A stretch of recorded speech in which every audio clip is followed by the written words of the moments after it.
Os irmãos estão procurando aí. Alguém achou o livro do profeta Ezequias? Levanta a mão assim. Não? Não precisava nem ter procurado, né, irmão? Livro do profeta Abacuque, capítulo 1, versículo 1. É só para ver se os irmãos estão atentos. Teve um dia que eu fiz essa brincadeira, pastor, e os obreiros tudo ficou folheando a Bíblia, caçando o livro de Ezequias. Mas aqui, graças a Deus, os irmãos perceberam porque estão atentos. Livro do profeta Abacuque, capítulo 1, versículo 1, até o versículo de número 3. E depois do capítulo 3 de Abacuque, versículo de número 17. Mas primeiro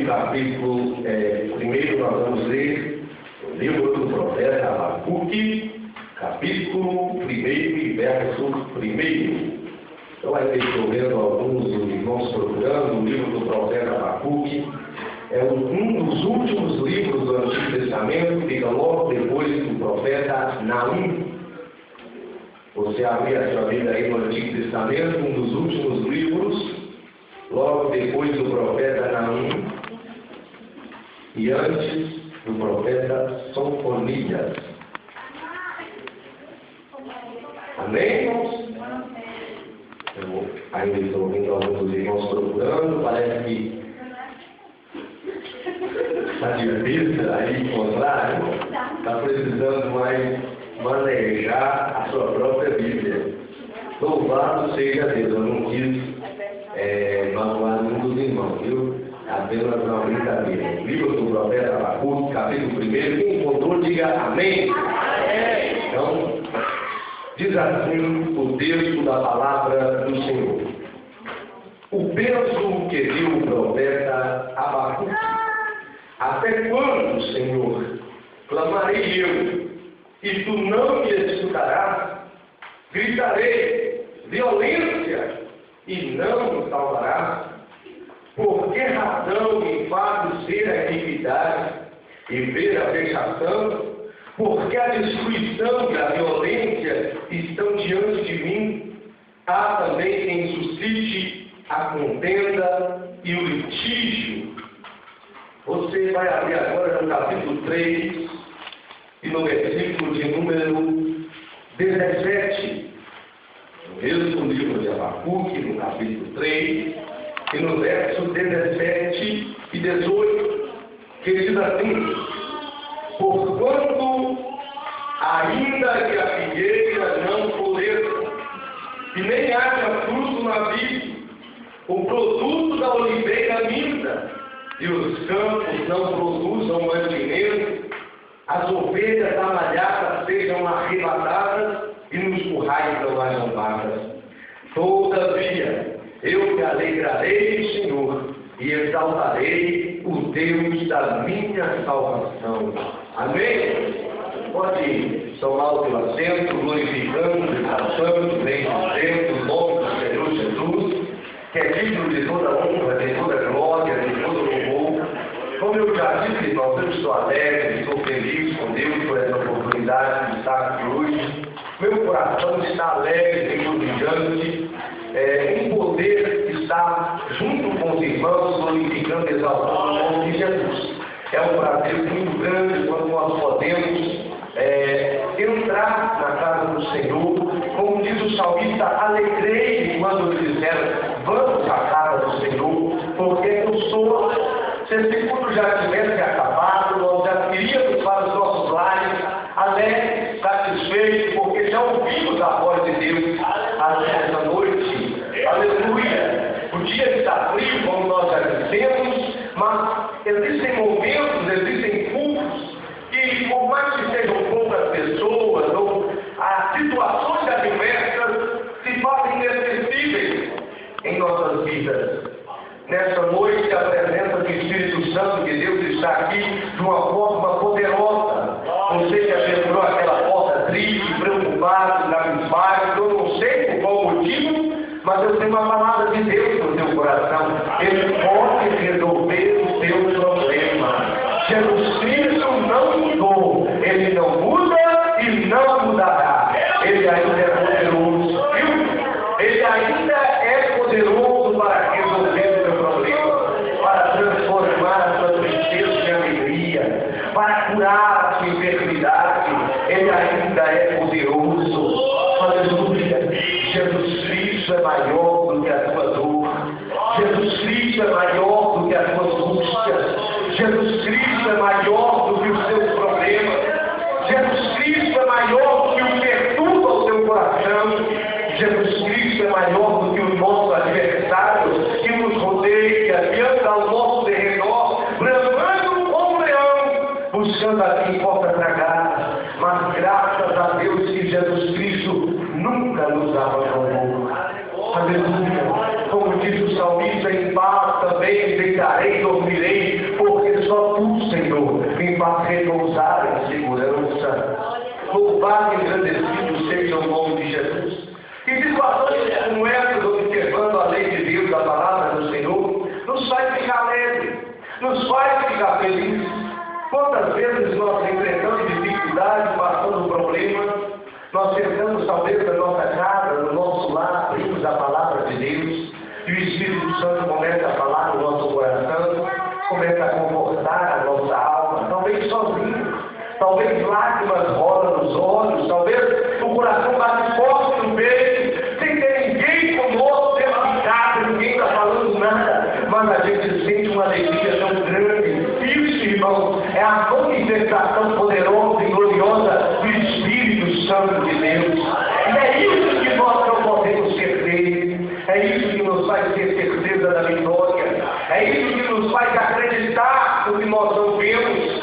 Como diz o autor da Epístola aos Hebreus, no capítulo 11, no versículo 6, a fé é o firme fundamento das coisas que se espera e a prova das coisas que não se vê. Aleluia! Isso é fé. É o firme fundamento do que se espera e a prova do que não se vê. Nós acreditamos no que nós não vemos. Nós temos firme convicção e certeza daquilo que ninguém pode provar com fatos físicos, com matemática, que ninguém pode provar na tabuada, ninguém pode provar numa folha de papel, mas quando o nosso coração queima, nós temos a certeza da presença do Espírito Santo de Deus, e é exatamente isso que eu senti aqui nessa noite. É a presença do Espírito Santo de Deus. Problemas e adversidades todos nós passamos.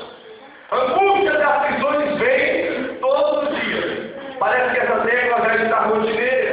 Parece que já está cansativo de ouvir.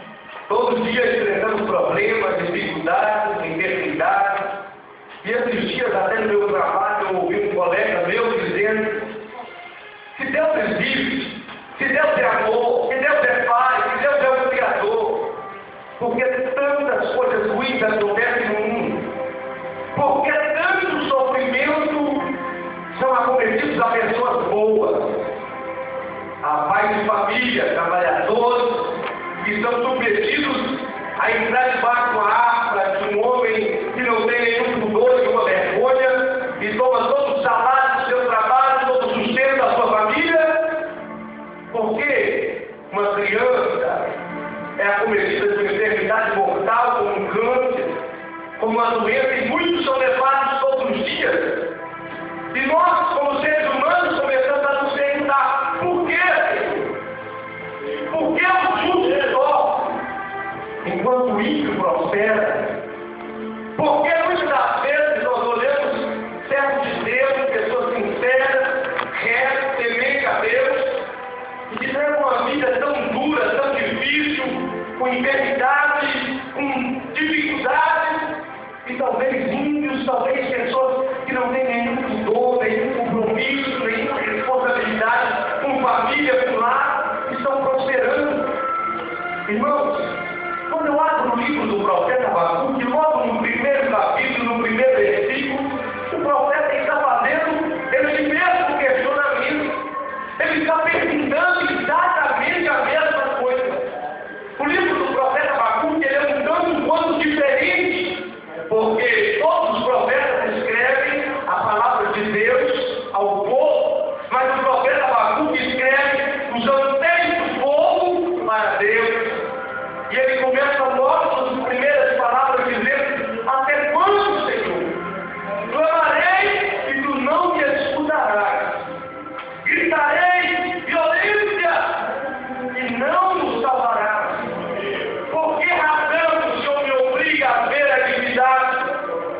ele continua dizendo, nos outros versículos seguintes, Senhor, até quando o ímpio prosperará e subjugará o justo, escravizará o justo, se tornará peso para o justo?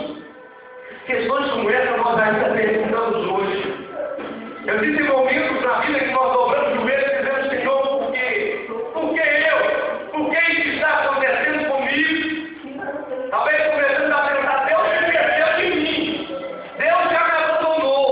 Mas eu vim aqui essa noite com meu coração queimando para dizer para você, Deus não te abandonou.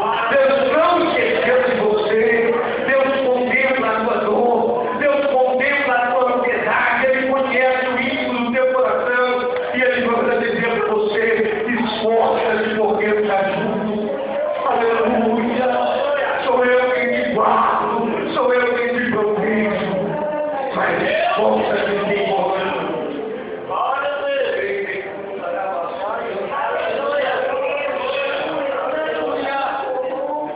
O Espírito Santo de Deus está aqui nessa noite para falar com você. O Espírito Santo de Deus está aqui nessa noite para falar com você, meu irmão. Você que anda de um lado para o outro preocupado, eu não estou preocupado com o resultado dessa verdade, o que eu vou ver aqui, mas eu estou preocupado, aleluia, com o coração que precisa ouvir essa palavra, que ele seja tocado pelo poder do Espírito Santo, que ele seja restaurado, que as feridas da sua alma sejam saradas hoje, porque o Espírito Santo de Deus está aqui como um bálsamo de Gileade para restaurar as feridas do seu coração. E vamos fazer nós andando sempre com a Bíblia debaixo do braço, pregando, aleluia, pregando almas, fazendo a obra de Deus, querendo cuidar da igreja, querendo cuidar da casa, querendo cuidar do esposo, da esposa, da família, mas talvez o seu coração está ferido. Talvez você anda aconselhando todo mundo, mas o seu coração está machucado, precisando ouvir uma palavra. E nessa noite o Espírito Santo de Deus está aqui para te sentar no colo. Aleluia.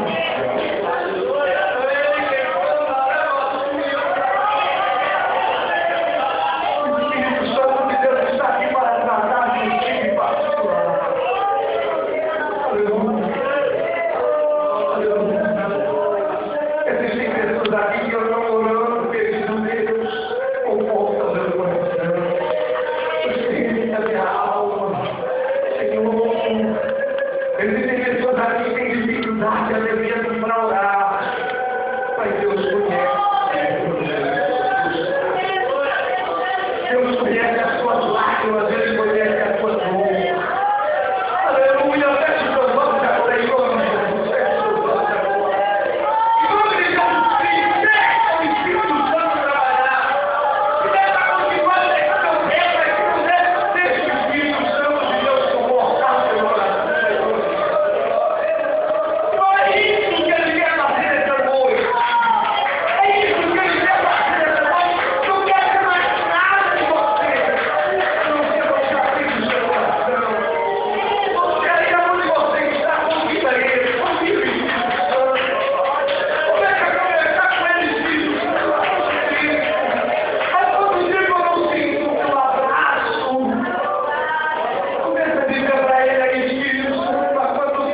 você vai escrever para que todo mundo possa ver.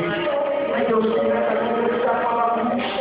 Deus começa a dizer para Abacuque, aqueles que parecem que estão prosperando, aqueles que estão ímpios e que parecem que estão vivendo vida de quem?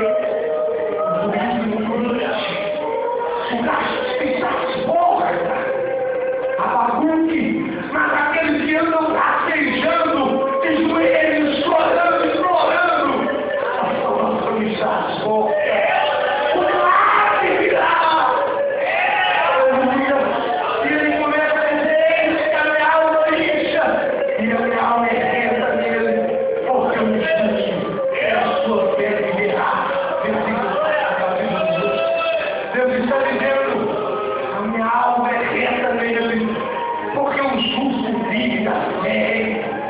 Abacuque, para de olhar para as aparências daqueles que prosperam, para de olhar para as aparências daqueles que parecem estar abastados, para de olhar para as aparências daqueles que parecem ter um ministério todo abençoado, porque o nome está nas alturas. Abacuque, os meus pequeninos, eu tenho prazer neles. Quando chega no capítulo 3, Abacuque muda a forma de orar, muda as suas palavras, e ele diz assim: ouvi, Senhor, a tua palavra e pedi. Aviva, ó Senhor, a tua obra no meio dos dias, e no meio dos anos a notifica. Aí ele diz assim: eu sei lá levando o santo monte, a sua glória cobriu os céus e a terra encheu do seu louvor. Aleluia. Sabe por quê, irmãos? Parece que algo mudou na vida de Abacuque na oração dele com a oração. Ele orava implorando misericórdia, agora ele começa a dizer ao Senhor: eu ouvi a tua palavra e o meu coração se encheu de temor. Mas eu quero te pedir uma coisa, Senhor: aviva a tua obra no meio dos anos a glorificar. Irmãos, Abacuque percebeu uma coisa. Ele estava vendo que Deus tinha promessa para Israel. Ele estava vendo que Deus tinha promessa para Judá. Ele estava vendo, irmão, que Deus tinha um sonho de prosperidade para Israel. Porque Deus era o Deus que havia chamado Israel dizendo: eu te darei uma terra de banda leite e mel. Farei da tua descendência como as estrelas do céu e como as areias inumeráveis que está na terra. Toda a nação de Israel me chamará de pai, e eu me chamarei de filho. Abacuque sabia dessas promessas, e ele agora começa a orar e diz: Senhor, já que assim, então faz o seguinte: aviva a tua obra, aviva o coração do teu povo, aviva o coração das pessoas, e no meio dos anos a notifica. Abacuque sabia, irmãos, que começar a obra é fácil, começar o trabalho é fácil, mas passar pelo meio é difícil. Passar pelos anos do meio é que é difícil. Quando o pastor chega na igreja nova, começa a ver, mas o tempo do meio é difícil. Quando você assume um cargo na igreja, passar pelo início é fácil, mas o tempo do meio é difícil. Começar o ministério é fácil, mas passar pelo tempo do meio é difícil para ele. E é por isso que o profeta diz assim: Senhor, aviva a tua obra, aviva a tua obra, e no meio